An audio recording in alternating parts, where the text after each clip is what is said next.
आज हम करेंगे क्लास 10th की मैथ्स के चैप्टर नंबर 1 की एक्सरसाइजेस।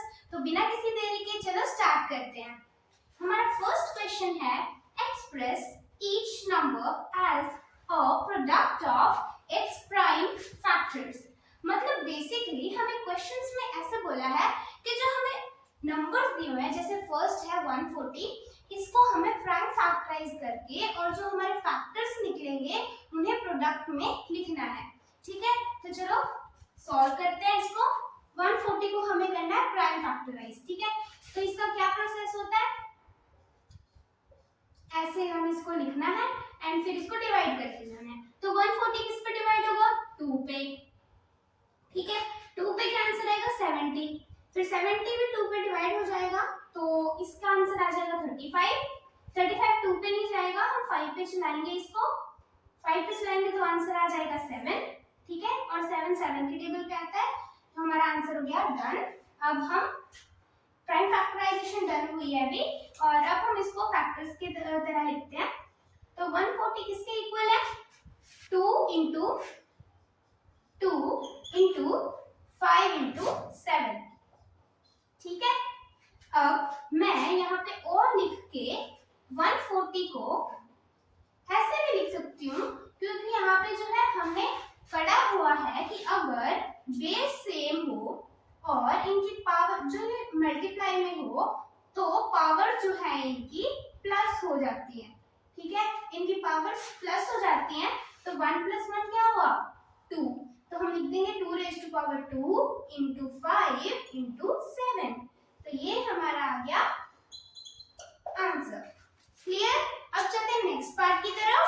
हमारा अगला पार्ट है 156। इसे भी हमें प्राइम फैक्टराइजेशन ही करना है, इसका भी तो करते हैं 156। ठीक है, अभी 2 पे चलेगा, 2 पे इसका आंसर आएगा 78। फिर से 2 पे चलाएंगे तो आंसर आएगा हमारा 39। ओके, अब 3 पे चलाएंगे तो 3 पे क्या आंसर आएगा 30। अब 30 एक प्राइम नंबर है तो खुद के टेबल पे चलेगा, 13 पे आ गया 1। ठीक है, अब इसके फैक्टर्स बने जो हमारे, ठीक है, इनको हम लिख लेते हैं। 156 is equals to 2 into 2 into 3 into 30। Okay, हमने जैसे पिछले वाले क्वेश्चन में किया था कि हम ऐसे भी लिख सकते हैं 156, अगर 2 दो बार है तो हम 2 raised to power 2 भी लिख सकते हैं, इंटू 3 इंटू 30। ओके, तो ये जो है हमारा आंसर। क्लियर? अब चलते हैं हमारे नेक्स्ट नंबर की तरफ। हमें अगला कौन सा नंबर प्राइम फैक्टराइज करना है देखते हैं। हमारा अगला पार्ट है 3825। ठीक है, इसको भी हम उसी मेथड से सॉल्व करेंगे।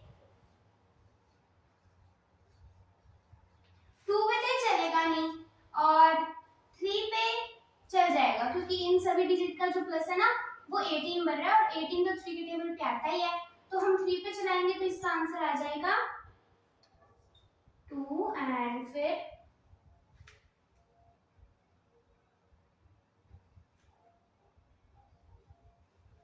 7 और 5। ठीक है, अब क्या ये 3 पे चल जाएगा, हाँ चल जाएगा। 3 पे चला लेते हैं 4 और 2 5। ठीक है, अब ये 3 पे नहीं चलेगा। ठीक है, तो किस पे चलाएंगे, 5 पे चला ले। ठीक है, 5 पे चला लेते हैं भाई। अब 40 आता है 8 पे एंड बचा 25, तो 25 आएगा 5 पे। अब 85 भी 5 पे चलेगा, किस पे 17 पे। 17 is a prime number, so we will divide it by 17, तो आंसर आ गया हमारा 1। ओके, यहाँ पे इसके हमें फैक्टर्स मिल गए हैं, लिख लेते हैं।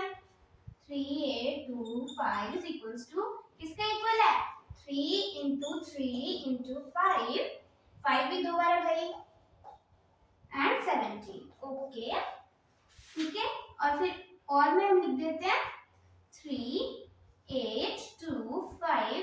अब हमारे यहाँ पे दो नंबर दो बार है, जैसे 3 भी 2 बार है, 5 भी 2 बार है, तो लिख देंगे 3 raised to power 2 into 5 raised to power 2 into 17। तो ये हमारा क्या आ गया आंसर। आंसर आ गया। ठीक है, अब हम अपने नेक्स्ट नंबर की तरफ चलते हैं। तो हमारा अगला नंबर है 5005। कर लेते हैं इसको भी सॉल्व। ये चलेगा 5 पे एंड 5 पे चलाने से हमारा आंसर आ जाएगा 1001। अब ये तो भाई 1 पे चलेगा नहीं, तो हम इसे किस पे चलाएं? सोचो सोचो, किस पे चलाएं? 7 पे चला के देखें इसको। चलो देख लेते हैं। 7 पे चलाएंगे तो क्या आएगा 1, क्योंकि ये फिर 3 बचेगा और हमारा आंसर आएगा 4 एंड फिर 3। हाँ, प्रॉपर्ली डिवाइड हो गया 7 पे चला के। एंड अब ये किस पे चलेगा भाई? 11 पे। ठीक है, 11 पे चला लेते हैं क्योंकि 7 पे ही नहीं चलेगा। और 11 पे आएगा हमारा आंसर 1 एंड 3 13। 13 जो है वो प्राइम नंबर है, तो हम इसको इसी से डिवाइड कर देते हैं। हो गया। ठीक है, अब ये जो फैक्टर्स हैं मिले हैं हमें, वो लिख लेते हैं। 5005 is equals to 5 into 7 into 11 into 13। ठीक है, अब यहाँ पे हमारे कोई भी नंबर जो है वो 2 बार नहीं है, तो हम ऐसे ही एज इट इज आंसर लिखेंगे। ठीक है, हमारा आंसर आ गया। ठीक है, बहुत इजी सा क्वेश्चन है फर्स्ट, बहुत इजी से हो जाएगा। ठीक है, बस आपको प्राइम फैक्टराइजेशन कैसे करना है ये आना चाहिए। ठीक है, चले हमें हमारे अगले नंबर की तरफ आ जाओ। हमारा अगला नंबर है 7429। इसे भी कर लेते हैं।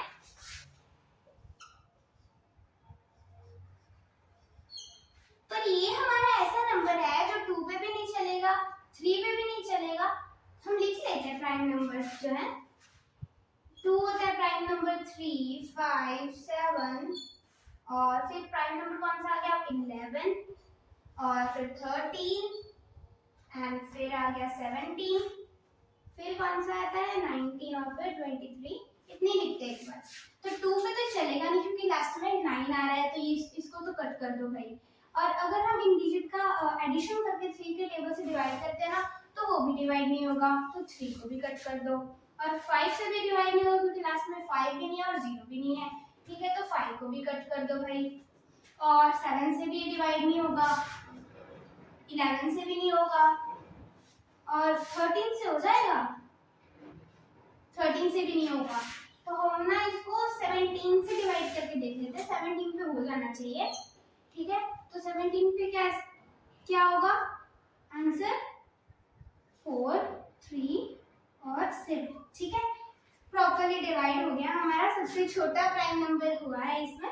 ठीक है, तो अब इसे हम चलाएंगे। 17 पे ही नहीं चलेगा, 19 पे देखते हैं।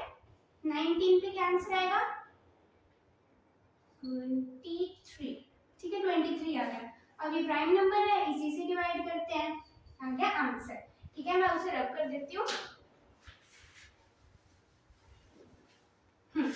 हमारा बोर्ड क्लीन होना चाहिए भाई।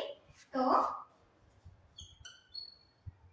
इसके फैक्टर्स कौन कौन से हैं? 17 into 19 into 23।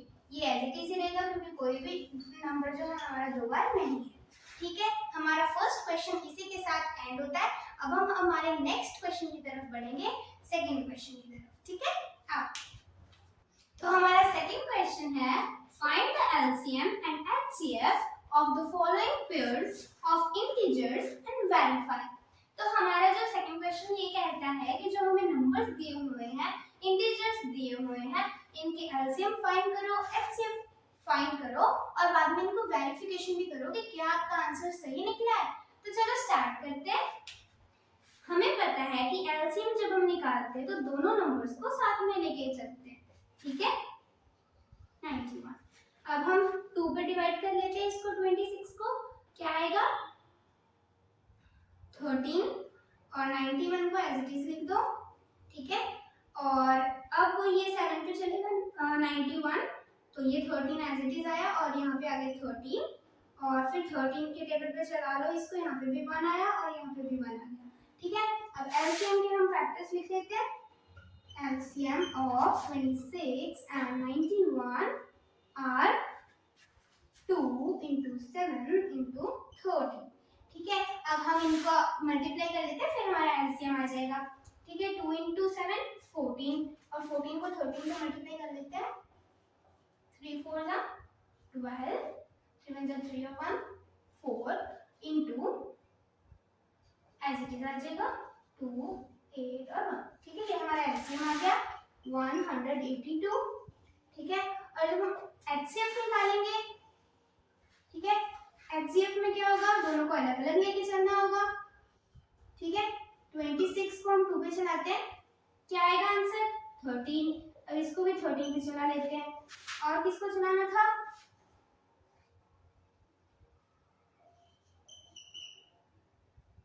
नाइन्टी को, और 91 2 पे नहीं चलेगा, सॉरी 7 पे 13 एंड 4।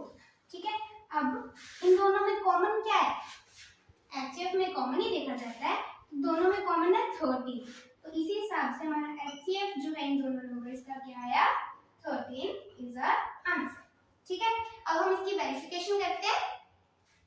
तो अब हम इस क्वेश्चन की वेरिफिकेशन करेंगे। तो हमारे पास नंबर कौन कौन से थे, 26 और 91। हमारा एलसीएम आया था 182 और एचसीएफ हमने निकाला था 30। ठीक है, तो मैंने जो हमने निकाले वो लिख लिया है। और वेरिफिकेशन का ना एक फॉर्मूला होता है, कौन सा फॉर्मूला होता है, product of two numbers is equals to LCM into HCF.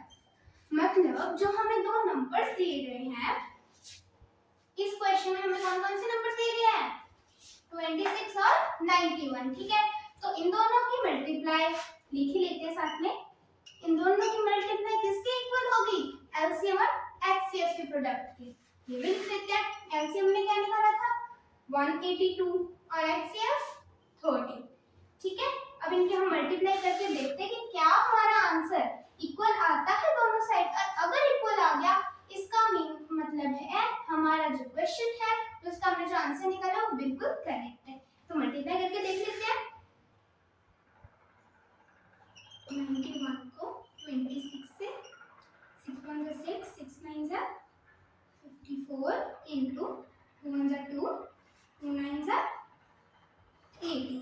ठीक है, 6 एज इट इज आ जाएगा, 4 और 2 6 होते हैं, 5 और 8 कितने हुए 30, और यहाँ पे 1 गया तो 2। ये हमारा आंसर आ रहा है 2366। इन दोनों को मल्टीप्लाई करने पे और इनको मल्टीप्लाई करके देखते हैं क्या आंसर आएगा। करते हैं, 3 2 जा 6, 3 8 जा 24, 3 1 जा 3 और 2 5 इंटू 1 2 जा 2, 1 8 जा 8, 1 1 जा 1। ठीक है, प्लस करते हैं इनका 6 और ये हो गया 13 और 1। बिल्कुल ऐसे इट इज ये आंसर आया है। मतलब जो हमने एलसीएम और एचसीएफ निकाले थे वो बिल्कुल करेक्ट थे, इसलिए वेरिफिकेशन हमारी इक्वल आई है। ऐसे हमने करनी होती है verification, product of two numbers is equals to LCM into HCF. ठीक है, ये आपको फॉर्मूला लर्न करना होगा वेरिफिकेशन करने के लिए। ठीक है, सेकंड पार्ट पे चले। सेकंड क्वेश्चन के हमारा अगला पार्ट है 510 और 92 के हमें एलसीएम और एचसीएफ निकालने, तो निकाल लेते हैं। दोनों को साथ लिखेंगे, 2 पे चलाएंगे, दोनों 2 पे चल जाएंगे। ये आएगा हमारा किस पे आएगा 255 पे और 92 46 पे। ठीक है, अब ये तो 2 पे चलेगा नहीं, इसे एज इट इज लिखते हैं। 46 को हम 2 से डिवाइड कर लेते हैं, इसको एज इट इज लिखो। 46 को करने से क्या आया 23। अब इसको हम 3 से कर लेते हैं। ठीक है, 3 से डिवाइड कर लेते हैं इस नंबर को, क्या आएगा 24 आता है 8 पे, बचा 1 और 15 आएगा 5 पे, और ये तो 23 भाई एज इट इज लिख देंगे। और 85 किस पे आएगा 5 पे, कितने पे 17 पे, और ये 23। ठीक है, अब 17 पे 1 और 23 एज इट इज, और अब 23 पे चला दो इसको और 1। ठीक है, और यहाँ पे भी 1। ठीक है, ये हमने फैक्टर्स निकाल लिया एलसीएम के लिए। कर लेते हैं इसको। एलसीएम हमारा क्या आ जाएगा 2 into 2 into 3 into 5 into 17 into 23। ठीक है, अब इनका मल्टीप्लाई करके देखते हैं क्या आंसर आएगा। 2 2 4, 4 3 12, 12 5 60 और 60 को 17 से मल्टीप्लाई करते हैं, क्या आंसर आएगा। कहाँ करें, यहाँ कर ले, ठीक। तो 17 को 60 से मल्टीप्लाई करते हैं, 0 0 और 6 7 जा 42 और 6 1 जा 6 और 4 10, ठीक है। तो हमारा आंसर आया 1020। फिर हमारा 23 बच रहा है, तो 23 से भी मल्टीप्लाई कर लेते हैं। 3 0 0, 3 2 6, 3 0 और 3 2 3, ठीक है। फिर 2 से और यहाँ पे 4, 2 0 0, 1 2, ठीक है। 6 4 3 और 2, ठीक है। ये हमारा एलसीएम आ रहा है, क्या आएगा एलसीएम 2 3 4 6 0, ये हमारा है एलसीएम। अब हम निकालेंगे इसका एचसीएफ, दोनों को अलग अलग प्राइम फैक्टराइज करेंगे। यहाँ पे होगा 510 और यहाँ पे होगा हमारा 92, दोनों को कर लेते हैं। 510 पे चलाएगा, हम चलाएंगे 2 पे 255, फिर 3 पे कितना आंसर आएगा 85, क्योंकि ये ना हम अभी करके आए हैं इसलिए जल्दी जल्दी लिख जाता है। और फिर 85 को हम 5 पे चलाएंगे, ठीक है। 17 पे 17 ऐसे चीज आ जाएगा। अब 92 को हम 2 पे चलाते हैं 46, फिर 2 पे चलाएंगे तो 23 आ जाएगा, फिर 23 इज अ प्राइम नंबर, इसको इसी पे चला देंगे। अब इन दोनों में कॉमन क्या दिख रहा है आपको, मेरे को तो भाई 2 दिख रहा है यहाँ पे, 2 तो दोनों में है, 3 ले नहीं सकते क्योंकि इसमें नहीं है, 5 नहीं इसमें, तो ये भी नहीं लेंगे, 17 भी नहीं लेंगे। अब इसमें 2 बार है हमारा 2, तो क्या मैं ये वाला 2 ले लूं, नहीं, क्योंकि यहाँ पे 2 नहीं है, तो इसलिए बेसिकली हमारा जो HCF है वो आ गया 2, ठीक है। अब हम इसकी वेरिफिकेशन करते हैं कि क्या हमारे एलसीएम और एचसीएफ सही है। चलो, तो वेरिफिकेशन के लिए हमने फॉर्मूला पढ़ा था कौन सा, product of two numbers is equals to LCM into HCF. मैं सीधा वैल्यूज पुट कर रही हूँ, ठीक है। प्रोडक्ट ऑफ टू नंबर्स कौन से हुए, 510 और 92, जो हमें गिवन ही रहता है। एलसीएम हमने क्या निकाला था 2 3 4 6 0, ठीक है। और एचसीएफ क्या निकाला था 2, ठीक है। इन दोनों को मल्टीप्लाई करेंगे और इन दोनों को मल्टीप्लाई करेंगे। अब पहले इनको कर लेते हैं, 510 into 92, 2 0 0, 2 1 2, 2 5 10 into 9 0 0, 9 1 9, 9 5 45, 0 2 9 6 and 4, ठीक है। हमारा इनको तो मल्टीप्लाई करने पे आंसर आ रहा है 4 6 9 2 0। अब इनको देखते हैं, इससे पता चल जाएगा कि हाँ क्या हमने सही किया है। 2 3 4 6 0 into 2, 2 0 0, 2 6 12, 2 4 8 और 1 9, 2 3 6 और 2। हाँ जी, बिल्कुल हमारा जो आंसर है वो सही है। 2 2 4 आएगा, सॉरी यहाँ पे ओके 4 6 9 2 0। तो इससे वेरिफिकेशन करने से हमें पता चल गया कि हमारा जो हमने जो एलसीएम और एचसीएफ निकाला था दोनों बिल्कुल करेक्ट, ठीक है। चले अगले क्वेश्चन पे। तो अब हम करेंगे हमारे सेकंड क्वेश्चन का थर्ड पार्ट। सबसे पहले एलसीएम निकाल लेते हैं, ठीक है। 2 पे चलेगा, कितने पे आएगा ये 168 पे, फिर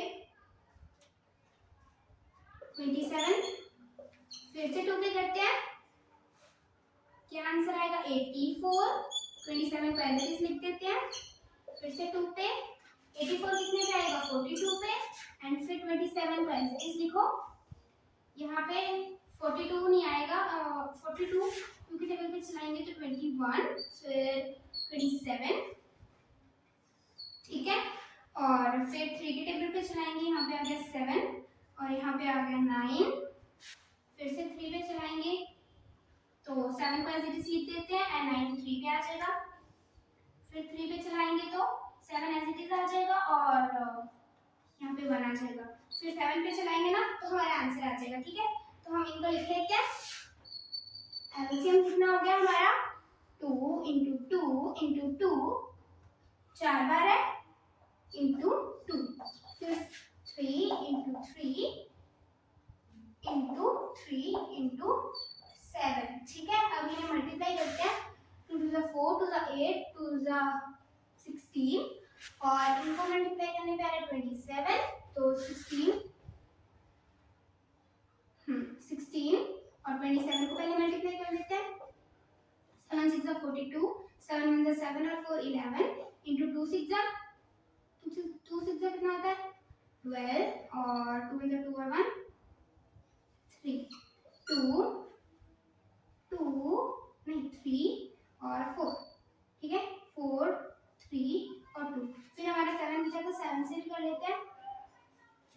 7 2 ज़ा 14, 7 3 ज़ा 21 और 1 22, 7 4 ज़ा 28 होता है और 2 ऐड हो जाएगा तो 3024।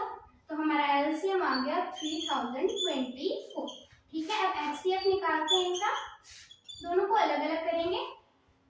336 और इसको हम 2 पे चलाएंगे 168 आ जाएगा, फिर से 2 पे चलाएंगे तो 84 आ जाएगा, 2 पे चलाएंगे तो आएगा यहाँ पे 42, फिर से 21, ठीक है, फिर 3 पे चलाएंगे 7 पे एंड ये हो गया, ठीक है। अब हम 54 को कर लेते हैं। 50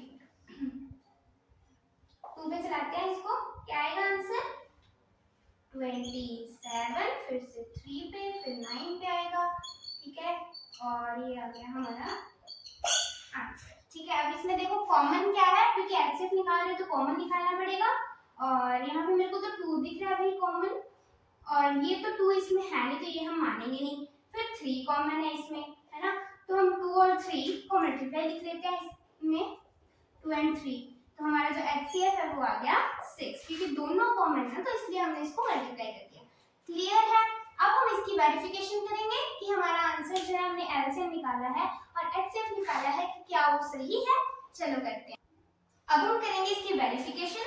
तो हमें पता है कौन सा फॉर्मूला होता है, दोनों नंबर्स की मल्टीप्लाई, और एलसीएम क्या निकला था 203024 into 6, ठीक है, यही एलसीएम निकला था ना हमारा। तो अब हम इनको मल्टीप्लाई करके देख लेते हैं कि क्या हमारा जो आंसर है वो सही है या नहीं। तो 336 into 54, 4 3 ज़ा 12 और 2 14, 4 3 ज़ा 12 और 1 30 into 5 6 ज़ा 30, 5 3 ज़ा 15 और 3 18, ठीक है, 5 3 ज़ा 15 और 1 16, 4 4 और 3 और 8 कितने होते हैं 11, यहाँ पे 8 और ये आंसर आ गया, ठीक है 1 8 1 4 4। अब देखते हैं इसको मल्टीप्लाई करने पे क्या हमारा यही आंसर आ रहा है। 6 4 ज़ा 24 और इसको करेंगे तो 14 आ जाएगा, 6 2 ज़ा 12 और 2 14, ठीक है, और 6 0 से 0 और 1 और 6 3 ज़ा 18, सही है 18144, ठीक है, हमारा आंसर बिल्कुल सही है जो हमने एलसीएम और एचसीएफ निकाला था, क्योंकि वेरिफिकेशन में दोनों इक्वल है, ठीक है। अब हम चलते हैं हमारे थर्ड क्वेश्चन की तरफ, लेट्स गो। तो हमारा जो थर्ड क्वेश्चन है उसमें हमें एलसीएम और एचसीएफ फाइंड करने हैं इन नंबर्स के। अब इसमें ट्विस्ट क्या आया है पिछले क्वेश्चन से अलावा कि एक तो हमें इसमें वेरिफिकेशन नहीं करनी और एक इसमें हमें 2 की जगह 3 नंबर्स दे दिए, ठीक है, तो कोई मुश्किल नहीं है, वैसे ही होगा सब कुछ। तो यहाँ पे हमें प्राइम फैक्टराइजेशन का मेथड यूज करेंगे और 21, ठीक है, 2 पे चलाते हैं। तो 2 पे ये आएगा 12 आएगा 6 पे एंड 15 और 21 एज इट इज, फिर 2 पे चलाएंगे 3 पे 15 और 21 एज इट इज, ठीक है, और फिर 3 पे चलाएंगे ये आ गया 1, 15 आएगा 5 पे और 21 आएगा 7 पे, और ये दोनों प्राइम नंबर्स है तो इनके साथ इनको इनकी नंबर से मल्टीप्लाई करना होगा। यहाँ पे आ गया 1 और 7 और यहाँ पे आ गया 7 से हमारे सारे नंबर जो है वो मल्टीप्लाई हो जाएंगे, ठीक है, ये हमारे फैक्टर्स आ गए इसके, ठीक है। तो जब हम एलसीएम निकालेंगे तो 2 into 2 into 3 into 5 into 7, तो हम इसको अब मल्टीप्लाई करते हैं, 4 3 से 12 और 60 को 7 से मल्टीप्लाई करो, 7 0 से 7 और ये आ गया 42, फिर बस 420 इज आवर एलसीएम। ठीक है, एचसीएफ निकालते हैं। एचसीएफ इन दोनों को अलग अलग हम फैक्टराइज करेंगे। एक नंबर था हमारा तीनों को सच, ठीक है, एक था 15 और एक था 21। ठीक है, इसको 2 से करो, 2 से आएगा हमारा आंसर क्या आएगा, 6 फिर 2 फिर 3 फिर 3 एंड फिर 1। ठीक है, अब इसको 3 से करते हैं, 5 फिर 1, इसको 3 से करेंगे, फिर 7 और फिर 7। ठीक है, अब इन तीनों में कॉमन क्या है, 3। ठीक है, तीनों में 3 आ रहा है, 2 इसमें नहीं आ रहा और इसमें भी नहीं आ रहा। ठीक है, तो इसलिए हमारा जो HCF है वो आया 3। ठीक है, इसी के साथ हमारे थर्ड क्वेश्चन की जो फर्स्ट पार्ट है वो कंप्लीट होता है। अब हम सेकंड पार्ट की तरफ चलते हैं। तो अब हम इसका सेकंड पार्ट देखते हैं। इसमें हमें अलग अलग नंबर्स दिए हुए हैं, एलसीएम निकाल लेते हैं पहले। 17 फिर 23 और 29। ठीक है, तो क्या हमें एलसीएम निकालने की जरूरत है?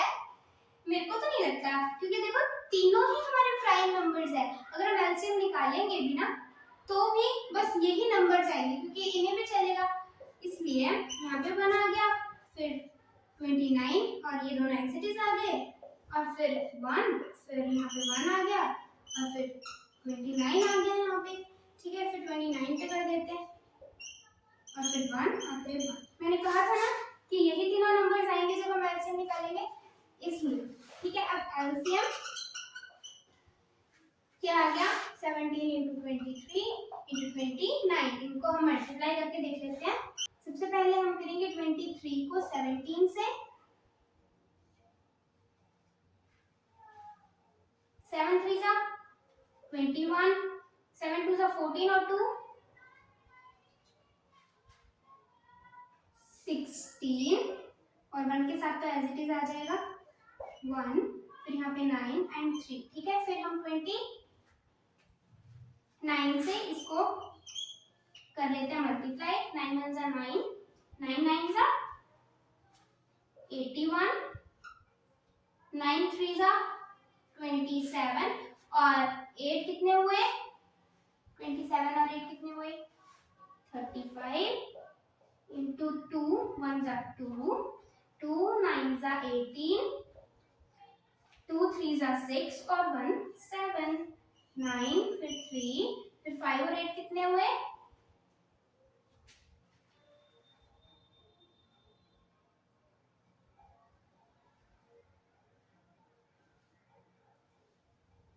13 और 11।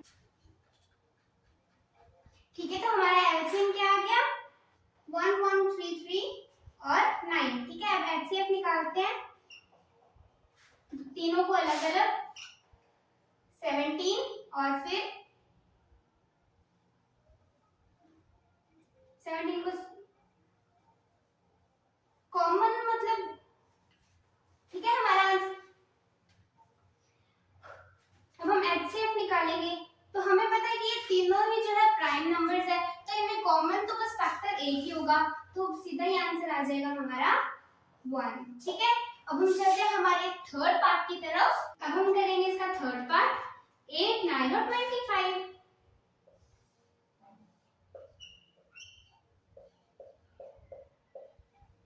टू पे कर ले, ये आएगा 4 पे 9 और 25, फिर से 2 पे करेंगे तो 2 पे 9 25, फिर से 2 पे करते हैं 1 9 25, 3 पे कर लेते हैं 1 3 25, फिर 3 से ही 1 1 25, फिर 5 से करेंगे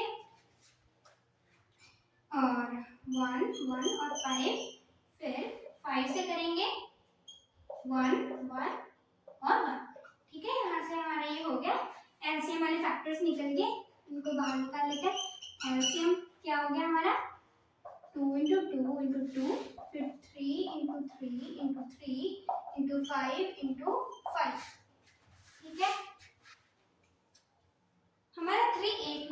सॉरी, ठीक है 3 एक बार है।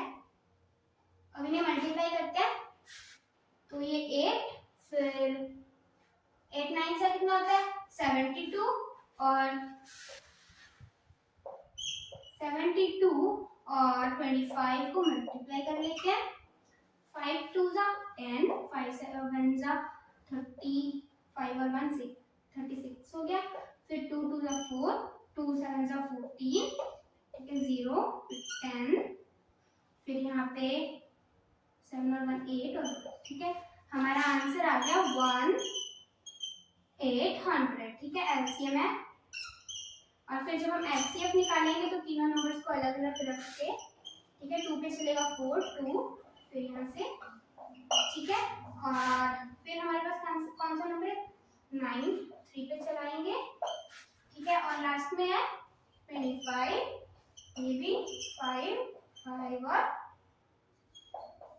ठीक है यहाँ पे कंप्लीट होता है। और अब आप देख सकते हो कि हमारा इन तीनों में ना कॉमन कुछ भी नहीं है, तो हमारा यहाँ पे भी एचसीएफ जो है वो 1 ही आएगा, क्योंकि तीनों में से कोई भी कॉमन नहीं है। इसमें सिर्फ 2 2 आ रहा है, इसमें 3 3 आ रहा है, और इसमें 5 5 आ रहा है, ठीक है। इसी के साथ हमारा थर्ड क्वेश्चन डन होता है। अब हम हमारा फोर्थ क्वेश्चन करेंगे। हमारा फोर्थ क्वेश्चन है, हमें ये दिया हुआ है कि एचसीएफ जो है इन दोनों नंबर्स का वो है 9, ठीक है, मतलब इन दोनों के जब हम प्राइम फैक्टराइजेशन करते हैं तो 9 जो है कॉमन आ रहा है, और हमें एलसीएम पता करना है इन दोनों नंबर्स का, ठीक है, ये हमें क्वेश्चन में दिया गया है। अब हम ऐसे नहीं करेंगे कि एचसीएफ के वैल्यू फैक्टर्स बनाएंगे, मतलब इन दोनों को हम वैसे प्राइम फैक्टराइजेशन करके एलसीएम पता करेंगे, ऐसे नहीं करेंगे। हमें आपको याद है हमने वेरिफिकेशन के टाइम कौन सा फॉर्मूला यूज किया था, product of two numbers is equals to LCM into HCF, ठीक है। तो इससे हमारा ये क्वेश्चन सॉल्व हो जाएगा। प्रोडक्ट ऑफ टू नंबर्स क्या होगा 306 into 657 is equals to LCM को हमें पता करना है, और एचसीएफ हमें दिया हुआ है 9, ठीक है। अब ये 9 में इधर ले आओ तो ये डिवाइड में हो जाएगा 306 इनटू 657 डिवाइडेड बाय 9, और इसको मैं सीधा कट कर सकती हूँ, ठीक है। हम कट करेंगे तो कितने का आंसर आ रहा है 3 पे चलेगा ये 27, और फिर बचा 3, और 36 आता है 4 पे, ठीक है। तो 34 को हम इसे मल्टीप्लाई करेंगे ना तो हमारे यहाँ पे एलसीएम आ जाएगा, ठीक है। यहाँ पे 9 तो बचा नहीं, तो 657 इंटू 34, 4 7 जा 28, 4 5 जा 20 और 22, ठीक है। 4 6 जा 24 और 2 26 इंटू 3 7 जा 21, 3 5 जा 15 और 2 17, 3 6 जा 18 और 1 19 यहाँ पे, और फिर 8 3 6 और 7 कितने होते हैं 13, और ये 3 और 9 कितना हो गया 12, और ये हमारा आ गया आंसर, ठीक है। तो एलसीएम कितना आया हमारे पास, एलसीएम इज इक्वल्स टू 2 2 3 3 8, ये हमारा आ गया एलसीएम, ठीक है। तो हमने वैसे प्राइम फैक्टराइजेशन पूरा सॉल्व करके वैसे नहीं किया, हमने बस फॉर्मूला लगाया जो हमने वेरिफिकेशन के टाइम लगाया था, ठीक है। तो उससे जो है हमारा एलसीएम आ गया, ठीक है। हम चलते हैं अब अपने नेक्स्ट क्वेश्चन की तरफ।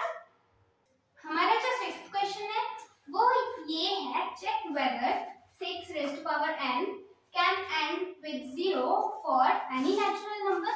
इसको मैं आपको सीधा करके समझाती हूँ क्योंकि ऐसे ये समझ नहीं आएगा, तो बस हमें n की वैल्यू पुट करनी है। जैसे 6 है, मैं यहाँ पे इसकी 2 ले लूँ क्योंकि 6 raised to power 1 तो 6 ही हो जाएगा, ठीक है। तो 2 पे हमारा आंसर क्या आएगा 6 6 जा 36, फिर 6 की मैं पावर 3 ले लूँ तो क्या आएगा 36 6 जा क्या होता है 36 6 जा 6 6 जा आएगा हमारा 36, और 6 3 जा 18 और 3 21, ठीक है। 2 1 6 आ रहा है। तो हमें क्वेश्चन में ये पूछा गया है कि जब हम 6 raised to power n की वैल्यू करते हैं तो हमारे जो आंसर आ रहे हैं, जैसे यहाँ पे हमारा 36 आ रहा है, यहाँ पे 2 1 6 आ रहा है, तो क्या ये आंसर 0 से एंड हो रहे हैं, मतलब क्या 1s प्लेस पे 0 आ रहा है, नहीं। हम अगर 6 की पावर 4 6 जितने मर्जी कर लेंगे, बट लास्ट में हमेशा 6 ही आएगा, इसलिए हमारी ये जो स्टेटमेंट है वो रॉन्ग है। ठीक है, चलते हैं हमारे 6th क्वेश्चन की तरफ। तो 6th क्वेश्चन में हमें ये पूछा गया है कि इनकी वैल्यू पता करो, और ये जो हमें नंबर्स दिए है ना 7 into 11 into 13 plus 13 और एक ये हमें नंबर दिया हुआ है, ये कॉम्पोजिट नंबर है। ठीक है, ये क्यों है ये हमें पूछा गया। तो एक तो ये टर्म है, ठीक है, ये एक टर्म है और ये यहाँ पे मल्टीप्लाई में बीच में है प्लस। तो मैं अगर इन दोनों में से 13 कॉमन लूं तो क्या ये इस नंबर का फैक्टर हुआ कि नहीं हुआ? हुआ है ना, तो ये फैक्टर हो गया इसका। अब हम इसको सॉल्व करेंगे तो लिखेंगे प्लस 13 किसके इक्वल होता है, इसको सॉल्व करेंगे तो हमारा आंसर आ जाएगा 1024। ठीक है, इन विच 13 is a factor of 1024। अब हमने इसमें कहा है कि कॉम्पोजिट नंबर क्यों है, बट पहले हमें इसे प्राइम नंबर प्रूव करना होगा, तभी हम कह सकते हैं, ऐसे प्रूव करना होगा कि प्राइम नंबर नहीं है। ठीक है, प्राइम नंबर कौन सा होता है जिसका सिर्फ वन फैक्टर होता है, और फिर हम ऐसे ही सिंपली कह सकते हैं कि अगर ये प्राइम नंबर नहीं है तो ये कॉम्पोजिट नंबर है। ठीक है, तो यहाँ पे हमने कर दिया प्रूफ कि 13 अगर इसका फैक्टर है, मतलब इस पूरे के सॉल्यूशन का फैक्टर है, तो ये प्राइम नंबर नहीं है, it is not a prime number, hence it is a composite number।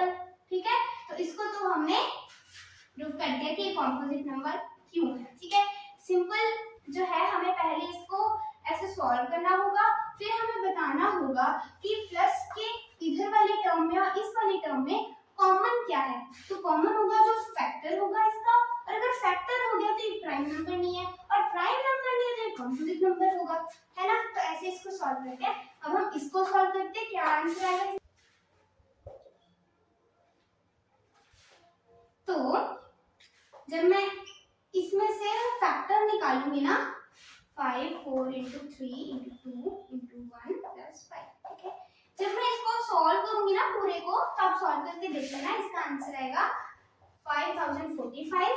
और अब मैंने यही बताया था आपको कि प्लस से इधर वाली टर्म और इधर वाली टर्म में जो कॉमन है वो इसका फैक्टर होगा, तो यहाँ पे 5 कॉमन है। ठीक है, तो हम लिख लेते हैं 5 is a factor of 5045। ठीक है, जिसकी वजह से it is not a prime number, hence अगर ये प्राइम नंबर नहीं है तो ये कॉम्पोजिट नंबर तो होगा, ये दोनों में से एक तो होता ही है। ठीक है, it is a composite number। ठीक है, तो इसी के साथ हमारा 6th क्वेश्चन भी हो जाता है क्लियर। और अब हम करेंगे हमारा 7th क्वेश्चन। अब हमारा लास्ट क्वेश्चन रहता है 1.1 एक्सरसाइज का, जो कि है there is a circular path around a sport field. एक स्पोर्ट्स का फील्ड है, स्पोर्ट्स की जगह, उसके बाहर ना एक सर्कुलर पाथ है। Sonia takes 18 minutes to drive one round of the field. ठीक है, तो सबसे पहले तो हम लिख लेते हैं साथ के साथ क्या क्या हमें गिवन दिया है इन्होंने। तो सोनिया जो है वो कितना टाइम लेती है, 18 मिनट्स। ठीक है, then while Ravi takes 12 minutes for the same. और रवि कितना टाइम लेता है, 12 मिनट्स। ठीक है, suppose they both start at the same point and at the same time। ठीक है, मान लो कि उन्होंने सेम पॉइंट से स्टार्ट किया और सेम टाइम पे स्टार्ट किया चक्कर लगाना, and go to the same direction, और एक ही डायरेक्शन में वो जा रहे हैं। After how many minutes will they meet again at the starting point. और हमें यहाँ पे पूछा है कि कितने मिनट्स बाद वो जहाँ से उन्होंने स्टार्ट किया था वहाँ पे दोनों मीट होंगे, मिलेंगे। तो इस क्वेश्चन, ऐसे क्वेश्चंस में हमें एलसीएम निकालना होता है, और यहाँ पे हमें दो नंबर दे दिए गए हैं 18 और 12 इनका एलसीएम निकालते हैं। ठीक है, 2 पे ये दोनों डिवाइड हो जाएंगे, तो 18 जाएगा 9 पे और 12 जाएगा 6 पे। 2 पे 9 तो आएगा जाएगा नहीं, तो 9 को एज इट इज लिख दो। 6 जाएगा 3 पे, अभी दोनों 3 पे डिवाइड होंगे, 3 और 1 और फिर से 3 पे 1। ठीक है, अब बस हमें इनकी मल्टीप्लाई करनी है, फिर हमारा आंसर आ जाएगा।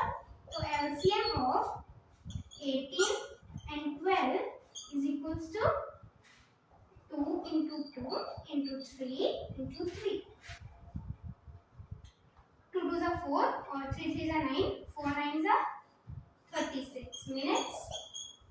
तो पूरे 36 मिनट्स बाद वो दोनों स्टार्टिंग पॉइंट पे मिलेंगे। ठीक है, ये था हमारा 7th क्वेश्चन। आई होप कि आपको फर्स्ट चैप्टर की फर्स्ट एक्सरसाइज 1.1 अच्छे से क्लियर है। हम मिलेंगे नेक्स्ट वीडियो